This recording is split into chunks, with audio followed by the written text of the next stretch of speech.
आप सभी को इस शिविर में जागरण और आचरण के सूत्र दिए जा रहे हैं। नीतिकार कहते हैं, जो सोता है सो उसका भाग्य भी सो जाता है, और जो जागता है तो उसकी शक्तियां भी जाग जाती हैं। इसलिए यहाँ पर जागरण और जागरण के साथ आचरण के सूत्र दिए जा रहे हैं।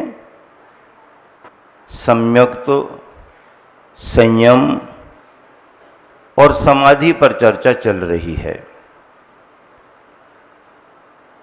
आचार्य पूज्यपाद स्वामी ने लिखा, यथा यथा समायाति संवित्तौ तत्त्वमुत्तमम् तथा तथा न रोचन्ते विषयाः सुलभा अपि। जैसे जैसे भव्यात्मा के लिए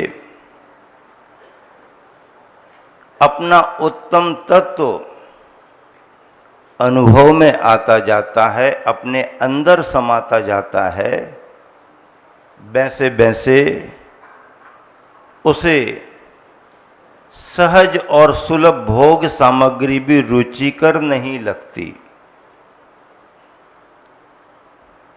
ये संसार कब रुचिकर नहीं लगेगा?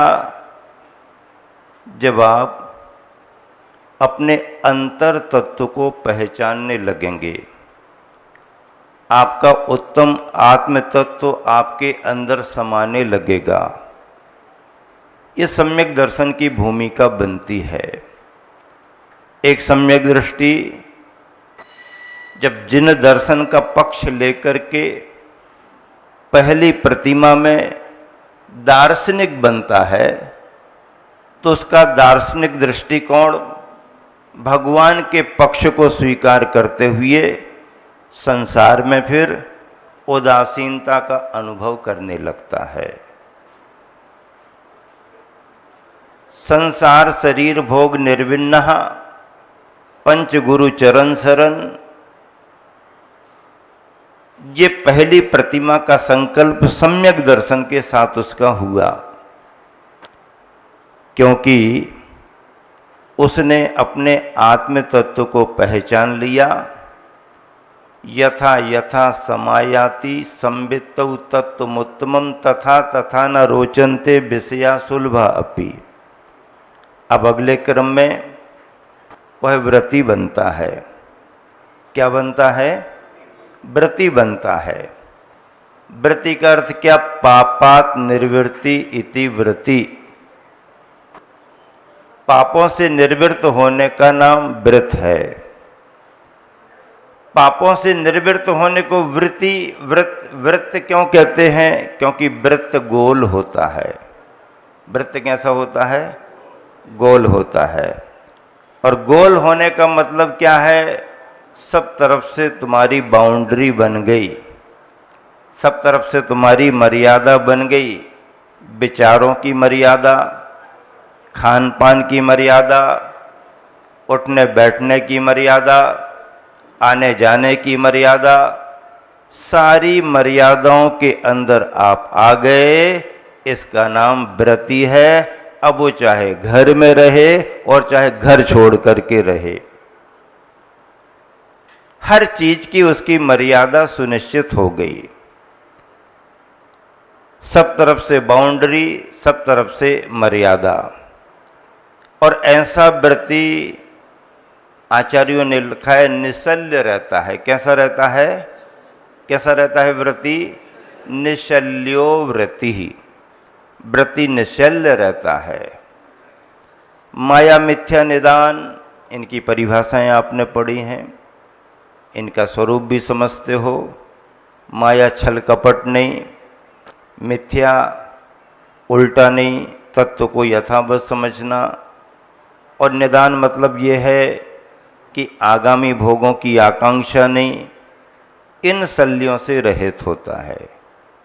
लेकिन मैं दूसरी बात और कहता हूं कि शल्य रहित होने का मतलब है व्रती अपने व्रती की भूमिका तक में ही विकल्प करता है, उसके बाहर जाकर के उसको कोई विकल्प ही नहीं होता। सारे क्षेत्र से, सारे संसार से वो निशल्य निर्विकल्प हो गया। अब उसे कोई शल्य नहीं, कोई विकल्प नहीं। अपनी दिनचर्या का विचार, अपने परिवार और अपने धर्म से वो जुड़ा रहेगा। देखो, शल्य क्या काम करती है? शल्य हमारे विश्वास को कमजोर करती है। शल्य क्या काम करती है? शल्य हमारे विश्वास को कमजोर करती है, हमारे विचारों को अस्थिर करती है। ये शल्य हमें सुकून से, चैन से नहीं जीने देती है। ये शल्य का काम है। शल्य कांटे के समान रहती है, छोटी सी क्यों ना हो, लेकिन अगर आ जाए तो सालती रहती है। फांस तनक सी तन में साले। अब आगे नहीं पढ़ो। तुम इतने सारे कपड़े ओढ़े और तुम वहां पहुंच रहे हैं। तुम अपनी अपनी कविता बनाओ। हैं इतने बड़े या ढेर सारे कपड़े, ढेर सारा धंधा पानी व्यापार, वो तो तुम पढ़ते नहीं है। सीधे सीधे वहां पहुंच जाते जहां मुनि बनने की आखिरी अवस्था होती है। हैं बताओ कैसा लिखा लिखने वालों ने? चाहे तनक सी तन में साले। एक छोटी सी फांस, छोटी सी इच्छा अगर आ जाए तो वो चुभने लगती है, वो सालने लगती है, वो तकलीफदायी हो जाती है। उस छोटी सी फांस को निकालने में, छोटी सी इच्छा को निकालने में भी बड़ा परिश्रम करना पड़ता है।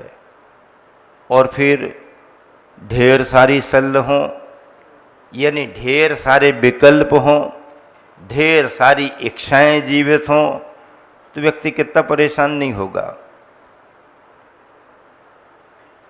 महाभारत का युद्ध हुआ।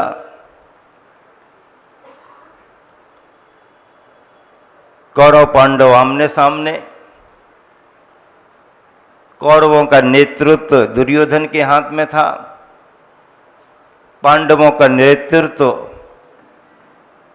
अर्जुन के हाथ में था। युधिष्ठिर बड़े थे, लेकिन अर्जुन धनुर्धारी संभाले हुए थे।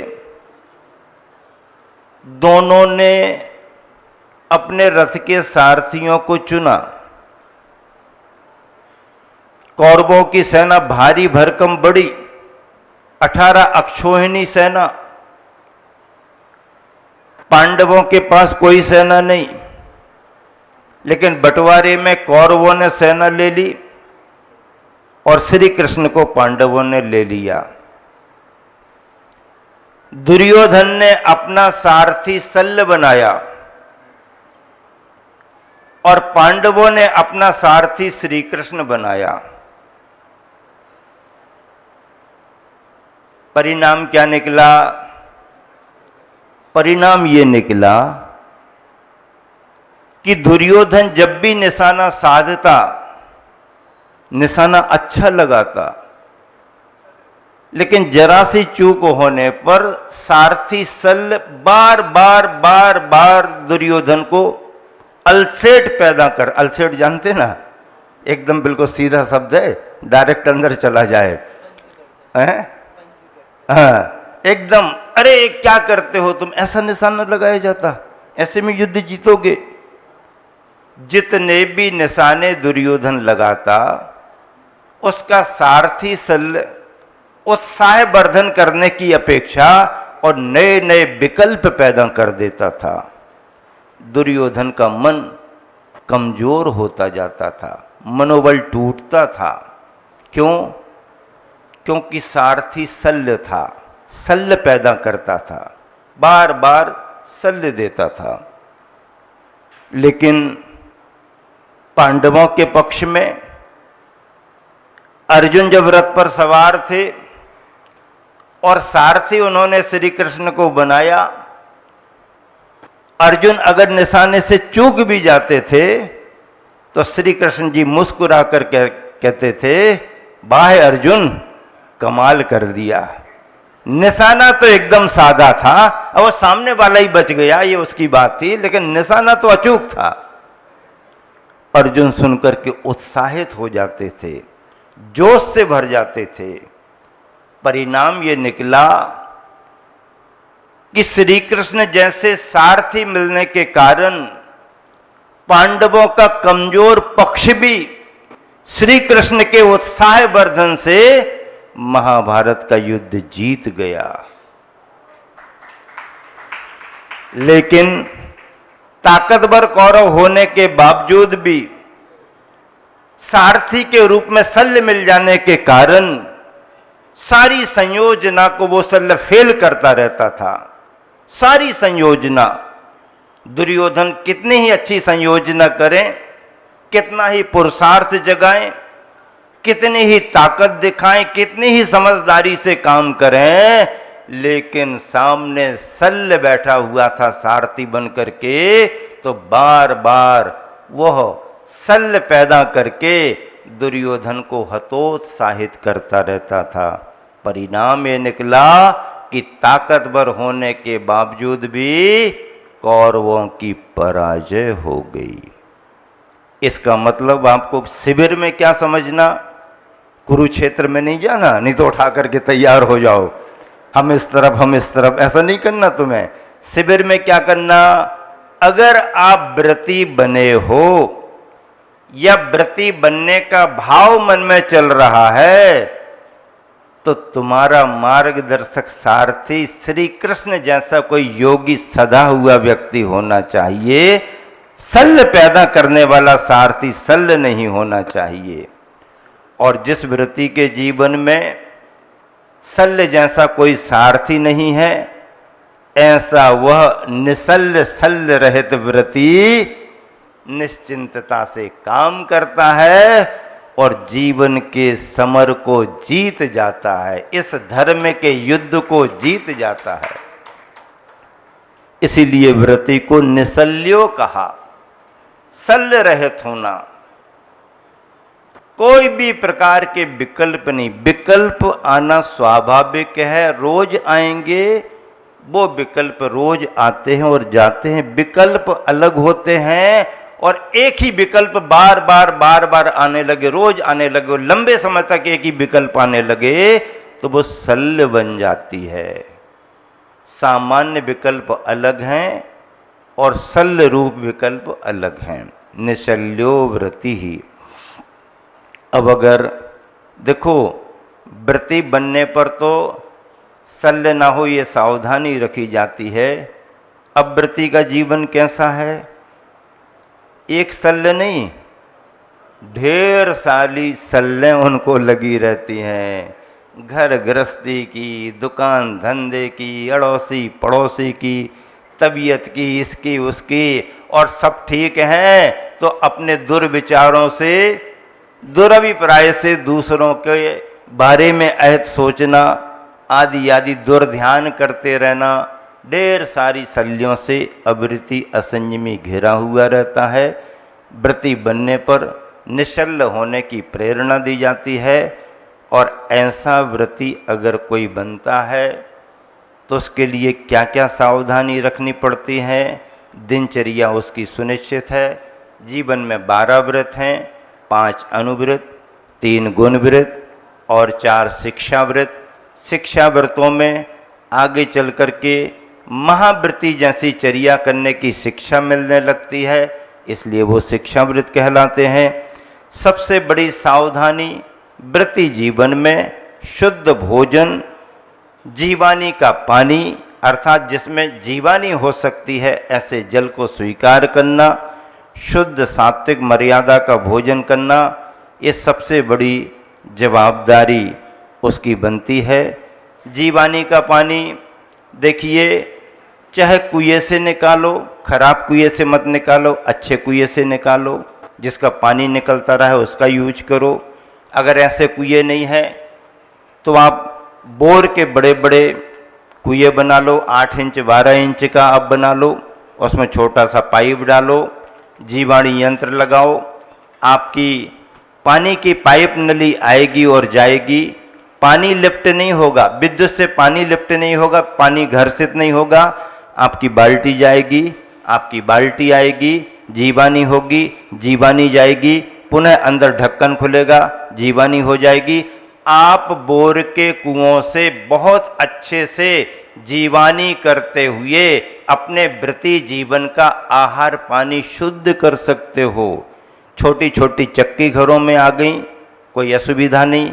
मसाले आटे तुरंत के तैयार करो, मौसम के अनुसार मर्यादा के तैयार करो। दूध वगैरह पर भी जैसा सभी महाराज जी ध्यान दिलाते हैं उसकी शुद्धि का ध्यान रखो। जंगल आने जाने के बारे में भी सावधानी रखो। ये सभी वृत्ति को सावधानी रखना पड़ती है। देखो, जब तक गृहस्थ और व्रती के जीवन में जीवानी पलती रहेगी तब तक ही जिनवानी जिंदा बनी रहेगी। जब तक तुम्हारी क्रिया में जीवानी पलती रहेगी तब तक जिनवानी जिंदा बनी रहेगी। और जिस दिन गृहस्थ वृत्ति अवृत्तियों के जीवन से जीवानी समाप्त हो जाएगी, शास्त्रों की ये जिनवानी शास्त्रों में रह जाएगी, परंपरा चलेगी ही नहीं। इसलिए चाहे वृत्ति हो चाहे अवृत्ति, जीवानी जैनी का प्रथम कुलाचार है पानी छान करके पीना, प्रतिदिन भगवान का दर्शन करना और रात्रि का भोजन यानी चारों प्रकार के आहार का त्याग करना। कितनी बड़ी बात है। अहिंसा की रक्षा तो तभी कर पाओगे। अहिंसा की रक्षा आपको आपकी सुविधा के अनुसार रास्ते भले ही बता दिए, चलो भाई अनाज का तो त्याग कर लो, दूसरी चीजें कम करो, ये करो करो, लेकिन उम्र प्राप्त होने पर चारों प्रकार के आहार धीरे धीरे त्याग होने ही चाहिए। द्रव्य शुद्धि, क्षेत्र शुद्धि, काल शुद्धि, भाव शुद्धि, द्रव्य सामग्री की शुद्धि, क्षेत्र स्थान की शुद्धि, काल की अर्थात सौर सूतक का काल ना हो, रात्रि का काल ना हो, आदि आदि काल शुद्धि, और भाव शुद्धि परिणामों में निर्मलता, दया करुणा का भाव, स्नेह वात्सल्य का भाव, पात्र का लाभ लेने का भाव, पुण्य अर्जन का भाव, अपने पापों का विलय करके उनका विनाश करके पुण्यार्जन करने का भाव, ये चौका है। और इन्हीं चार के चार चार बिंदु और सुनिश्चित होते हैं, वो 16 माना जाता है। मतलब भावनात्मक चौका और 16 ये है, बाकी तुम्हारा घर का चौका और धुले कपड़ों का 16 वो तुम्हारे साथ चल रहा है।